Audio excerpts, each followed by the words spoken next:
আল্লাহর উপর ঈমান এনেছি, আমার রাসূলের উপর ঈমান এনেছি, অন্যান্য পয়গম্বরের উপর ঈমান এনেছি, আসমানি কিতাবের উপর ঈমান আনছি, ফেরেশতার উপর ঈমান আনছি, ভাগ্যের ভালো মন্দ আল্লাহর পক্ষ থেকে নির্ধারিত ঈমান আনছি, পরকালের উপর বিশ্বাস স্থাপন করছি। আমরা আমাদের ঈমানটাকে, আমাদের বিশ্বাসটাকে, আমাদের আকীদাটাকে আমরা যেন ৭২ ফেরকা জাহান্নামী বাতিল মতাদর্শের আকীদার সাথে মিশ্রিত না হয়। যদি না হয় তাহলে ইহকালে আমরা যত বিপদ আপদের মধ্যে থাকি না কেন আমাদের ঈমান আমল নিরাপদ। আমাদের ঈমান আমল কি নিরাপদ। তো আমার আপনার আমল যদি নিরাপদ থাকে, ঈমান নিরাপদ থাকে, তাহলে আমরা আল্লাহর হেদায়েতের বান্দার মধ্যে, আল্লাহ আমাদের হেদায়েত দান করছেন, হেদায়েত প্রাপ্ত বান্দার মধ্যে আমরা অন্তর্ভুক্ত করতে পারবো। অহম মুহতাদুন, আর তারা কি আল্লাহর হেদায়েত প্রাপ্ত বান্দার মধ্যে অন্তর্ভুক্ত। জোরে বলুন সুবহানাল্লাহ। আর আল্লাহ পাকের হেদায়েত প্রাপ্ত বান্দার মধ্যে যারা অন্তর্ভুক্ত, কিয়ামতের ময়দানে আমার আল্লাহ রাব্বুল আলামিন তাদের অপমানিত করবেন না, তাদের জিল্লতি দান করবেন না। তাদের ডানে নূর থাকবে, বামে নূর থাকবে, সামনে নূর থাকবে, পিছনে নূর থাকবে, তাদের চতুর্দিক দিয়ে নূর প্রদক্ষিণ করতে থাকবে। আল্লাহ বলেন কালামে পাকের মধ্যে, ইয়াউমা লা ইউখজিল্লাহুন নাবিয়্যা ওয়াল্লাযীনা আমানু মা'আহু নূরুহুম ইউসআ বাইনা আইদিহিম। সুবহানাল্লাহ। আল্লাহ পাক বলেন কিয়ামতের ময়দানে আল্লাহ তার পয়গম্বরকে অপমানিত করবেন না। পয়গম্বরের যারা সহচর ছিল, সাহাবায়ে কেরাম ছিলেন, এবং যারা পয়গম্বর সাহাবায়ে কেরামকে যে সকল ঈমানদাররা মেনেছে, এদের কিয়ামতের ময়দানে আমার আল্লাহ জিল্লতি দান করবেন না। তারা নিরাপদ, তারা হেদায়েত, ডানে তাকাবে নূর, বামে তাকাবে নূর, পিছনে তাকাবে নূর, ডাইনে তাকাবে নূর। সুবহানাল্লাহ। চতুর্দিকে কি নূর আর নূর। যে আমি কথাটা বলতেছিলাম যে ঈমানটাকে নিরাপদ রাখতে গেলে জুলুমের সাথে, অন্যায়ের সাথে, বাতিলের সাথে, কথাকারের সাথে, নাপাকির সাথে, পলিদের সাথে আমার আপনার ঈমানটাকে, ইখলাসটাকে, ঈমানের বলারটাকে মিশ্রিত করা যাবে না। হযরত ইমাম বাকির হুসাইন রাদিয়াল্লাহু তাআলা আনহু নিজের ঈমানটাকে নাপাকের সঙ্গে, দুনিয়ার অর্থলোভের সঙ্গে, ইয়াজিদের সঙ্গে এক করেন নাই। যদি ইমাম হুসাইন ঈমানের মানদণ্ড থেকে সরে এসে সাময়িক সময়ের জন্য হলেও ইয়াজিদের সঙ্গে হাত মিলাইতেন, অনেক টাকা পয়সা পাইতেন, ধন সম্পদ পাইতেন, বরকত পাইতেন, কিন্তু ইমাম হুসাইন রাদিয়াল্লাহু তাআলা আনহু ইয়াজিদের প্রস্তাবকে গ্রহণ করেন নাই। কারণ ইমাম পাক হুসাইন রাদিয়াল্লাহু তাআলা আনহু জানতেন ইয়াজিদের হাতে দ্বীন ইসলাম, ইসলামী ইমারত, রাষ্ট্র, কোন মুসলমান মা বোন, কোন মানুষ নিরাপদ না, তার সাথে সবাই অনিরাপদ। কথাকে বুঝতে পারছেন? তার সাথে কি সবাই অনিরাপদ? কারণ ইয়াজিদ কুরানদার পাপিষ্ঠ, সে লানত। অনেকে তাই আরে যিনি রাসূলকে কষ্ট দিছে, কাকে কষ্ট দিছে? রাসূলকে কষ্ট দিছে, সে তো অবশ্যই লানত প্রাপ্ত। করা হয় ঠিক কিনা? ইন্নাল্লাযীনা ইউযুনাল্লাহা ওয়া রাসূলাহু লা'আনাহুমুল্লাহু ফিদ দুনিয়া ওয়াল আখিরাহ। নিশ্চয় যারা আল্লাহ পাক এবং ওনার প্রিয় হাবিব সাল্লাল্লাহু আলাইহি সাল্লামকে কষ্ট দিয়েছে, আল্লাহ রাব্বুল আলামিন তাদের প্রতি অভিসম্পদ। তাফসীরের কিতাব বলে দেখেন, যারা ইমাম পাকের সঙ্গে, আহলে বায়াতের সঙ্গে কারবালাতে নাফরমানি করেছে, খারাপ ব্যবহার করেছে, আল্লাহর লানত, ফেরেশতাদের লানত, সমস্ত সৃষ্টি জগতের লানত তাদের উপরে বর্ষিত। যারা ইমাম পাকের বিরোধিতা করছেন, কারবালাতে যে কি ঘটনা ঘটে গেছে এর আলোচনা করুন। কারবালা ইমাম পাক শহীদ হয়েছেন, আহলে বায়াতের অসংখ্য শহীদ হয়েছেন। এরপরে যখন তাদেরকে বন্দী করে নিয়ে যাওয়া হবে, দামেস্কের দিকে নিয়ে যাওয়া হবে, সবাইকে বন্দী করা হলো, দামেস্কের দিকে নিয়ে যাওয়া হবে, ইয়াজিদের দরবারে নিয়ে যাওয়া হবে। তারা কারবালার প্রান্তরে তাকিয়ে আছে, তাদের প্রিয়জনদের দেহগুলো এক জায়গায়, মাথাগুলো আর এক জায়গায় পড়ে আছে, ছিন্ন ভিন্ন হয়ে পড়ে আছে। যার যার মতো ওই শহীদদের দেহ মুবারকের নিকটে চোখের পানি ছেড়ে ছেড়ে কাঁদলে। সর্বশেষে নবীর আওলাদ সাইয়্যিদা হযরত যায়েনব রাদিয়াল্লাহু তাআলা আনহা চোখের পানি ছেড়ে দিয়ে, চেহারায় কাপড় চুপড়ে ধুলি বালি ময়লা দিয়ে লেগে আছে, নবীর কলিজার টুকরা, ইমাম পাকের আওলাদ, নবীর আওলাদ, আওলাদের রাসূল হযরত সাইয়্যিদা যায়েনব রাদিয়াল্লাহু তাআলা আনহা ভাই ইমাম হুসাইন রাদিয়াল্লাহু তাআলা আনহুর দেহ মোবারকের নিকটে হাঁটু গেড়ে বসে পড়লেন। হাঁটু গেড়ে বসে আল্লাহর দরবারে দুইটা হাত তুললেন। রব্বুল আলামিন খেয়াল করে শোনেন, হযরত যায়েনব রাদিয়াল্লাহু তাআলা আনহা চোখের পানি ছেড়ে দিয়ে আল্লাহর দরবারে হাত তুলে কাঁদেন। আল্লাহ আপনি দেখেন কি অবস্থা। এরপরে দরুদ দিলেন আমার নবীর উপরে, চোখের পানি ছেড়ে দিয়া কারবালার নিকট প্রান্তর থেকে মদিনার দিকে মনটা ঘুরিয়ে দিলে আল্লাহর হাবিবকে লক্ষ্য করে সাইয়্যিদা যায়েনব রাদিয়াল্লাহু তাআলা আনহা বলে, ইয়া মুহাম্মাদা, ইয়া মুহাম্মাদা,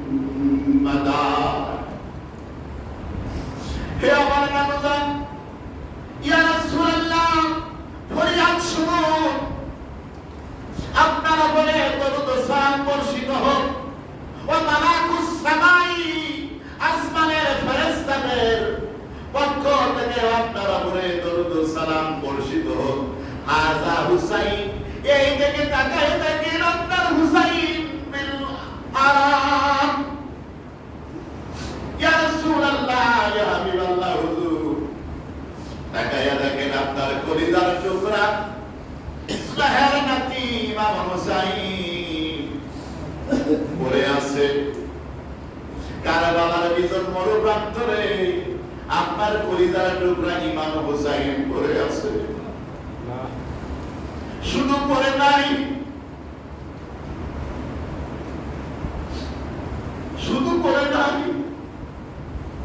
রক্তে রঞ্জিত হয়ে আছে গোটা দেহ। কারবালার প্রান্তরে রক্তে লাল হয়ে গেছে।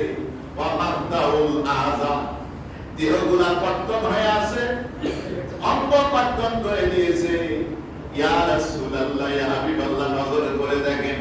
শুধু তাই না গো, ইয়া রাসূলুল্লাহ, ইয়া হাবিবাল্লাহ, ওয়া বানাতুকা, আপনার কন্যাগুলো আজকে কিয়ামতের ময়দানে কারবালার প্রান্তরে আজকে তারা বন্দী। ইয়া রাসূলুল্লাহ, আপনার হুসাইন রক্তে মাখা দেহ নিয়ে কারবালার প্রান্তরে পড়ে আছে। কাল্লা নাই, দেহটা আছে ছিন্ন ভিন্ন নিয়ে, শরীর নিয়ে আপনার কলিজার টুকরা কারবালাতে পড়ে আছে। যাকে আপনি চুমো খেতেন, যে আপনার কর্তার মোবারকের উপরে যখন উঠতেন, ভার মোবারকের উঠতেন, আপনি তাকে ঘোড়ার মতো নিয়ে খেলাধুলা করতেন। আপনি নামাজের মধ্যে সেজদায় যখন যেতেন, আপনার নামাজের মধ্যে সেজদায় যখন যেতেন, ইমাম হুসাইন এই দিক দিয়ে ওই দিক বের হতেন। আপনার যখন গানে চড়তেন, নামানা পর্যন্ত আপনার সেজদা উঠাইতেন না। বারবার কপালে চুমো খেতেন, চুমো খেতেন, সর্বশরীরে চুমো খেতেন। নিজের লাগা মোবারক আল্লাহ রাসূল তার নাকি হুসাইনের মুখের মধ্যে দিতেন। নিজের জিহ্বা দিয়া আপনার কলিজার টুকরা, আপনার আওলাদের রাসূলটাকে আপনি জানতেন। সেই আপনার কলিজার টুকরা এখানে পড়ে আছে। দেখেন এরা মুসলমান, মুনাফিক মুসলমান আপনার পরিবারের সাথে কি ব্যবহারটা করছে। এরপরে বলতেছে, ওয়াজুরিয়াতুকা, আপনার যেগুলো সন্তানগুলো আজকে কারবালার প্রান্তরে আছে, আপনার সন্তানগুলো আছে নিথুর দেহ জমিনের মধ্যে পড়ে আছে, সবাই শহীদ হয়ে গেছে। ওয়াতুসকা আলাইহাস সামা, ইয়া রাসূলুল্লাহ, কারবালার প্রান্ত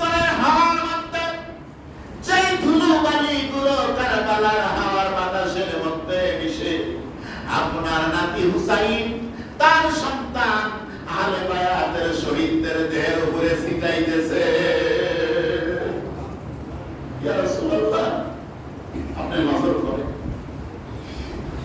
এই কথা বলে ওনাদেরকে নিয়ে যাওয়া হচ্ছে। লম্বা চড়া ঘটনা, আমার একটা কথা শুধু এতটুকু বলতেছি, যারা এই কাজগুলো যারা করছে তারা কি মানুষ? কথা বলেন, মানুষ। এক মানুষের চেহারা, বৃদ্ধ মানুষের চেহারা শুয়োরের মতো। কিসের মতো? মানুষ না, দেখো একটা শুয়া, খিনজির। তখন তাকে ডাক্তার বলতেছে, তোমার চেহারা তো খুব ভালো ছিল, কিন্তু শুয়ারের মতো হয়ে গেছে, খিনজিরের মতো। যে কারণ কি? বলে একদিন রাতে আল্লাহ নবীকে আমি স্বপ্নে দেখলাম। আল্লাহ নবীর সামনে একটা রক্তের থালা, রক্তের কি থালা, সেখানে অনেককে জব করা হচ্ছে, আবার অনেকের চেহারাতে রক্ত দিয়ে দেওয়া হচ্ছে, তারা অন্ধ হয়ে যাচ্ছে। আমি ইমাম হুসাইন রাদিয়াল্লাহু তাআলা আনহু হত্যার মধ্যে আমিও অংশগ্রহণ করেছিলাম, ইয়েজিদের সেনাবাহিনীর মধ্যে ছিলাম। আমাকে ডেকে নিয়ে আল্লাহ রাসূল তিরস্কৃত করলেন এবং আমার চেহারার মধ্যে আল্লাহর নবী ঘৃণা বলে থুতু দিয়ে দিলেন। তুই আমার কলিজার টুকরা হুসাইনকে হত্যা করছিস নিজের বাহিনী হইয়া। স্বপ্ন থেকে উঠে দেখি আমার চেহারা নেই হাত। প্রত্যেক রাতে আমি ঘুমাইতাম, ঘুমানোর পরে জাহান্নামের একটা আগুন আমার কাছে আসতো। ওই আগুনের মধ্যে দুইটা লোক এসে মুখ ধরে একদম পুড়ে যেত, আবার বের হয়ে আসতাম। শেষে দেখা গেল আমার চেহারাটা গোড়া খিনজির হয়ে গেছে। যারা হুসাইন রাদিয়াল্লাহু তাআলা আনহু তারা আহলে বায়াতের সঙ্গে খারাপ ব্যবহার করছে, এই দুনিয়াতে তারা এমন লাঞ্ছিত, কেউ অন্ধ হয়েছে, কেউ বোবা হয়েছে, কেউ বা কুষ্ঠরোগ হয়েছে, বড় বড় বালা মুসিবতে পড়ে তারা ধ্বংস হয়ে গেছে। কথা বলতে পারছেন? এগুলো বলার সময় নাই, সময় সংক্ষিপ্ত, তো এজন্য সংক্ষিপ্তের মধ্যে সবকিছু বলে দিয়েছি। জোয়ান বেজে গেছে।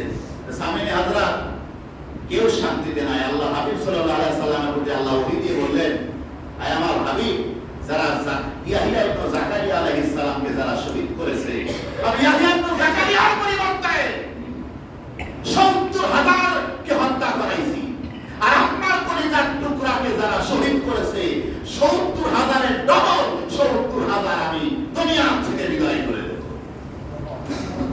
আর এই নবীর আওলাদের সঙ্গে যারা বেয়াদবি করছে, আমরা ওই দলে থাকবো। রাজি আছেন তো? অনেকে এজিদ রহমাতুল্লাহ আলাইহি, পৃথিবীতে কেউ এজিদ রহমাতুল্লাহ আলাইহি টুপি আছে, জুব্বা আছে, ইহুদি খ্রিস্টানের টাকা খায়া এজিদ রহমাতুল্লাহ আলাইহি বলতেছে। কারণ নাউজুবিল্লাহ। আবার অনেকে আছে মুয়াবিয়া রাদিয়াল্লাহু তাআলা আনহু সাহাবী বলে না, এরাও গোমরা।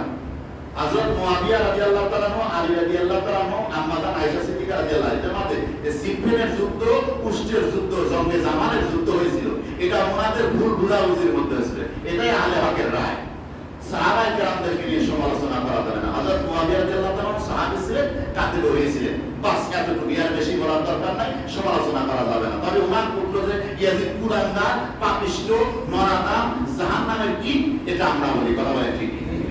হ্যাঁ, এটা না, তাকে আমরা সাপোর্ট করি না। আসুন, আল্লাহ পাকের বান্দা মারা গেছে, বান্দি মারা গেছে, তার জন্য আমরা দোয়া করি। বিভিন্ন প্রকার দোয়া খায়রাত করলে তার কবরে